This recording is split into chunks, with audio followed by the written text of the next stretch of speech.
This is not a person that was the son of a famous director or had these incredible Hollywood connections. He's a creative person. He was the first artistic partner I've ever had. The easiest person I've ever worked with. He was a wild man. He was always a gentleman. We both, love Thundar and Star Wars and Scooby-Doo. Yeah, that's nice. How about we start this story from the beginning? Long ago, on a cold January day in 1917 Moscow, a child is born. His father, a dentist, hired to repair the crooked teeth of the Kremlin elite and Olympic hockey players alike. And his mother, an assistant principal running a Russian school. The boy is named Genndy, and one day would be known as Genndy Tartakovsky!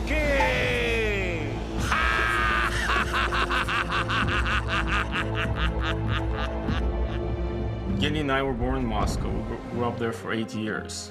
And so we grew up in an average Russian family. My father was doing well in Russia, but he really wanted a better life for his children. At that time, Russia was notoriously anti-Semitic. Jews in Russia were not allowed to go to the best universities, were not allowed to get government top jobs. In 1977, it was one of the biggest immigrations of Russians because Brezhnev was letting a lot of the Jews out. As the Iron Curtain was lifted, his path would lead him away to great adventure. My memories of our immigration were actually kind of sparse. We first flew to Italy. Like, everybody's got the suitcases, and maybe there's 2 or 3 families to a place. There was a family, Russian family, living right across the hall from us. And the family had a daughter, her name was Malvina. She was a very, very cute, very beautiful girl, and she used to draw a lot. And she was teaching us how to draw for real. Like, you learn how to draw by first drawing circles and shapes and squares and stuff. And I remember I was horrible at it. Like, for the life of me, I couldn't draw a circle. In Russia, they used to have a show called Life in the U.S. They showed drugs being sold in drugstores to kids. I loved that show. It was a very popular show, and they showed, how rough life was in the United States. And as we came here, it was, of course, very different. The Tartakovsky clan would continue on to America, where a new world lay ahead.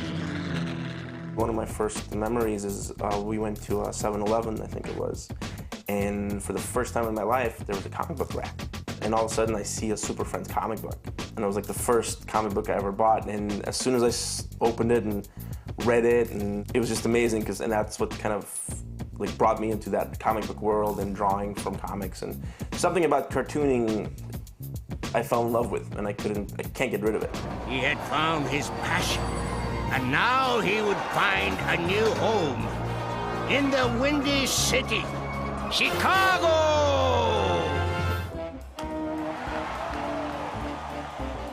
This is Eugene Field School. This is where Genndy and I went to grade school together.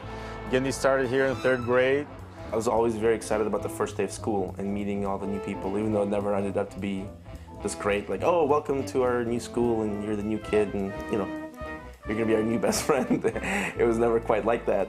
When we started school, it was very different because, we just came from Russia, and, in Russia, everybody wears uniforms and sort of suits to school. So when we first started school, people thought we were kind of freaks. It was very hard because I always felt like people recognized me as a foreigner, especially the way I talked and looked and smelled. I just wanted to fit in. I wanted to be American. I wanted to be normal. I remember meeting Genndy on the 49B bus. He was missing a front tooth. I had an afro. I had very strange facial hair development. And finally, by sophomore year, I got a haircut, I started to dress a little better, and I started to finally fit in. As Genndy became accustomed to the American way, a tragic event would change his life. Genndy was about 16, I was about 18, and I get a phone call from my mother that our father passed away. That whole night was just an incredible, very, very, very tough experience. And when I think back to it, like I escaped into TV, because I remember the night that we found out, I think Miami Vice was on, and And I just kind of, I remember not reacting to it and just kind of staring at the TV blankly. Both me and Genndy really looked up to our father. He was a man, you know, old-fashioned type of a meaning. Our mother was left alone, and so he became sort of the man in the family. We had to move to government-funded housing, and basically I just started working. I still went to high school and stuff, but I just worked. You know, I worked, I think, like 3 jobs. From then on, his childhood was over. He became a grown-up. Genndy's heart beat with a new sense of purpose. It was time to cultivate his true talents. I started to feel like fate was taking over. Fate or destiny or whatever. So initially, Genndy went to Columbia College to take advertising classes. Because again, both my mother and I were pushing Genndy towards business, and advertising was the closest thing, you know, to art and business. But when he signed up late for Columbia College, and all the advertising classes were gone. So as a default, he took the only class available was animation. It was just one of the best experiences of my life, because here was real animation. And I couldn't believe that people could do this from school, you know. I remember telling him, you know, Genndy, why don't you go into business? You know, you become a businessman, you know, on Saturdays you'll draw your cartoons, but you go, you know, get a real job. I worked night and day making my films. I way overextended myself. And I rose to the top of the program just because, not from talent. I don't think it had to do anything to do with talent. I think it just had to do with, I just worked 6 times more than anybody else on it because I was so passionate about it. The most beautiful thing I find, especially in teaching, is when you have someone motivated. I mean, that's more than half the battle right there. And in terms of encouraging him, he was willing to take chances. I remember it must have been around 91 where Genndy had invited a couple of his buddies to see a 3-minute animation. We had no preconceived notions going into seeing it, what it was going to be, what it was going to be like. I think sitting there and seeing it, we were all so incredibly stunned, dumbfounded, and proud in the same moment because none of us really knew what Genndy was doing. I did this whole intricate story of this kid, and he gets in trouble with his teacher, and then he goes into a locker and he changes, and he's chased by these little woolly creatures, and I painted it and did all the camera work for it, and it was a mess. So. His goal really wasn't to so much graduate from Columbia, it was to work on a portfolio and to see if he can get into Cal Arts. My brother moved away to college, and he was roommates with this guy named Robert Zeddy. And me and my friends, we went up there for a weekend, and I met him. He was basically just one of several lumps sleeping on our living room floor for one weekend. So that's when I originally met him. More than a year after that, he ends up going to Columbia. It was like finding a kindred spirit, because at that point I didn't know anybody else that was into animation the way I was. I always heard magically about this place called Cal Arts. Rob and I talked about it and we realized like this is the place to go, but he said it's really hard to get in and you can't get in. So we decided that we would both work together to try to get in together. You know, any student who gets accepted there, they're right at the vanguard of where animation's taking place. I send them a shoebox of flip books that I've done. You know, because I was just obsessed with doing flip books. So I think and then when I got to Cal Arts, I realized that I didn't get in on my drawing talent. Because when I saw the people, how good they drew at Cal Arts, I shouldn't have gotten in, realistically. But I think it was because of my animation skills and my desire to do animation. I think they saw that this kid's a little nuts to do this stuff, so he should be here. Arriving in the land of sunshine, Genndy sought to perfect his craft under the tutelage of the master. There was one sentence that my teacher said, and it completely changed the way I drew in one day. He raised my ability by 200%. And he just said that, you know, everything is a simple shape, and everything is kind of a design of a shape. And so all of a sudden, instead of just drawing an arm, I go, okay, well, here's a muscle, and the muscle looks like this. Instead, I thought, well, here's a shape, and this shape looks like a muscle. And all of a sudden, you're doing caricature, and you're in real cartooning, because that's what it is. The whole experience at Cal Arts, the fact that you're meeting all these other people who love cartoons and have been growing up with cartoons was just a fantastic experience. And Genndy was just another one of those guys who loved the same type of things, you know, I did. And we were just kind of all around each other all the time. When we started to help each other with the films, we like traded, like, He'd give me some design work, I'd help him work out a scene in animation and some timing, and it was a great team. The second year I wanted to do, we're supposed to do a sound film. I was a really big fan of Calvin and Hobbes, so I wanted to do something in that feeling, but I wasn't sure what it was. And then I was drawing this ballerina girl, and then I discovered, oh, I really like this girl, so I want to make a film about her, but I need something to interact with her. So then I go, oh, she's about art, and she's skinny and tall, so I'll make a little square kid.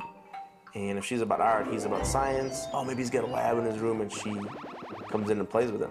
The humor is just, I think, classic formula of two contrasting characters that are forced to deal with each other. It's a classic sibling rivalry. I think that translates well all over the world. Ooh, look what a cute little bunny rabbit! Let me go! After college, Rob and I actually moved away to Spain. He just graduated from school. He got a job on the Batman Returns cartoon, and our mother had cancer. I kind of kept it hidden from him how sick she was. And so, when I knew that was it, she was gonna die, I called him and told him to come back. Our relationship with our mother was very different than our father. Our father was very strict. Our mother was completely opposite. She kissed us, hugged us. I mean, she was just a very, very, very loving mother. You just know you don't have a choice. You can't just shut down and, get yourself out of life. You just have to continue on. Genndy would soon become the leader of a band of visionary artists, out to rid the world of conformity with a story of a short boy genius. Paul Rudish had a job at Hanna-Barbera and called me up and said, we're looking for an art director on the show, Two Stupid Dogs. And so I went down to Hanna-Barbera and showed my portfolio and got the job art directing the show. And then at that point, they're like, hey, do you know anybody else? Do you know any board guys or anything? And I said, yeah, actually, two friends of mine are looking for work, these really good guys, Genndy Tartakovsky and Robert Renzetti. That's where it all started to gel. They'd put us in a little trailer out in the parking lot of Hanna-Barbera. We were the bastard stepchildren that we weren't allowed in the real building. So we just had this whole clubhouse vibe going on. We had a lot of fun in that trailer for a long time. By being in that atmosphere, we really just got to learn the ins and outs of how to make cartoons and how to produce cartoons and how to get them done. At the beginning of Cartoon Network, one of the first experiments they wanted to try was to just do a batch of shorts, just kind of make a bunch of pilots and then see which ones stick. One of our producers had seen Genndy's student film and said, you should pitch that as a short. They wanted something newer and different, so they were trying all these creator-driven cartoons. Basically what ended up happening is me, Genndy, and Paul Rudish, we all three produced that Dexter short together. I pitched Dexter and they all liked it. They weren't very crazy about it. I had a very nervous pitch. But then when they saw the cartoon, they were like, oh my God. And so what they realized was it was about the execution. And they kind of realized that I could execute really well. I knew how to tell a joke.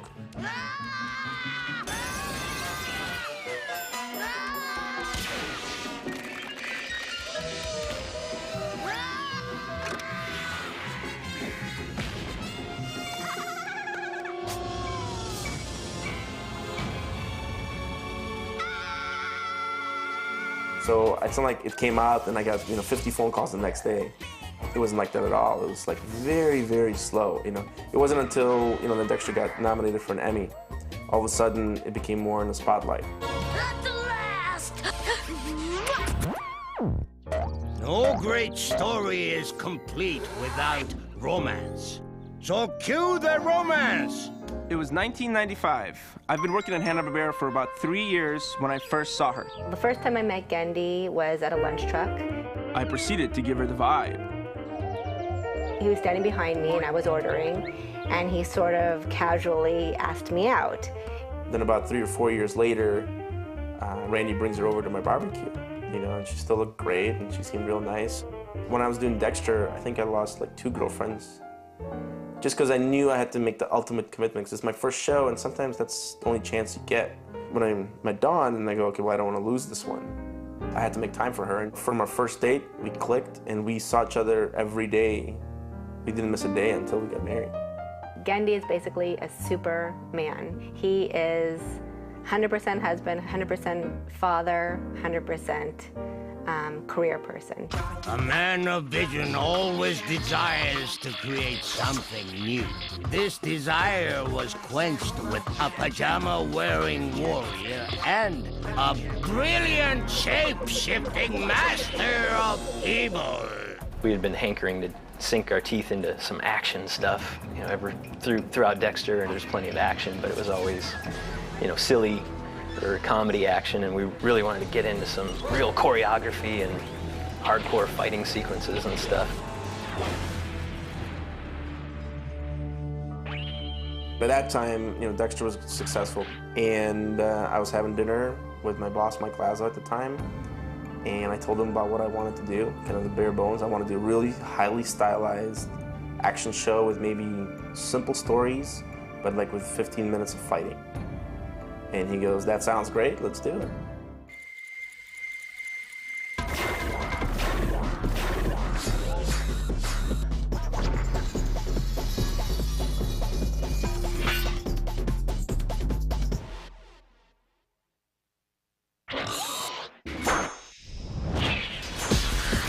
I came kind of in right as it was starting up on first season, but I wasn't really there for the development. So I kind of just walked into all this beautiful artwork up on the wall, and I was like, whoa.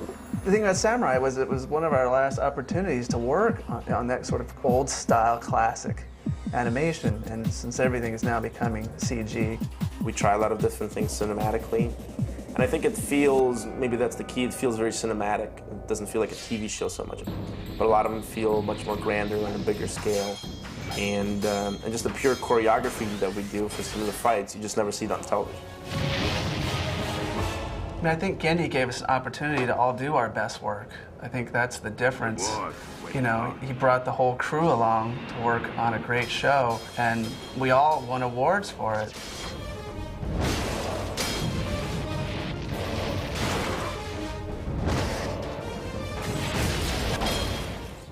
Success brings respect. And for Genndy, that meant working with a hero of his own. A man by the name of Lucas. Remember when Genndy first called and, you know, told me, "You're never gonna guess who I just, you know, talked to or I had lunch with."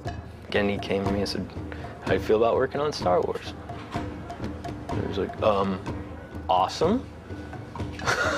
Yeah, of course. Are you joking? Originally, I think the idea for Clone Wars was just a 1-minute almost commercial.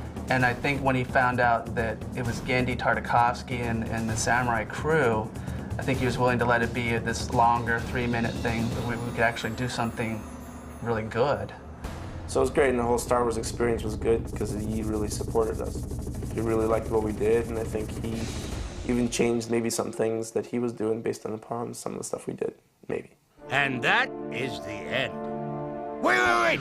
I forgot to mention the awards! I was very happy that Star Wars won the Emmy, but I was ecstatic that Samurai Jack won because it's a show that needed some help, needed some support.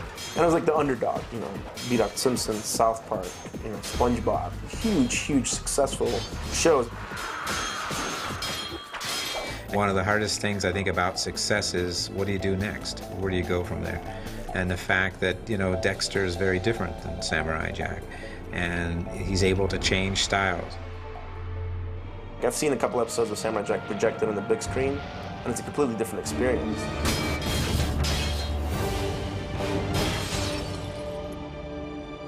And I want to give an audience that kind of experience on the big screen with something that they haven't seen before. Done differently, done more the way we do it.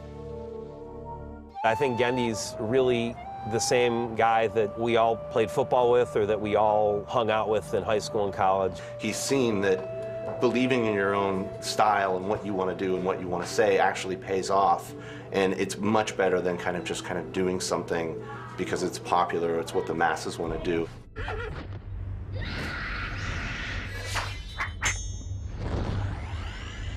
I don't ever want to do my own stuff. I've hitched my wagon to Genndy's star. You and Paul. And I just want to work for Genndy and like washing his car or whatever it is, you know. Here's this guy who started with nothing and has done everything he needed to do to get everything he ever wanted, and now it's the perfect American success story. So the story goes on. Where? We do not know. But rest assured, the saga continues for the animator known as Genndy Tartakovsky. The end.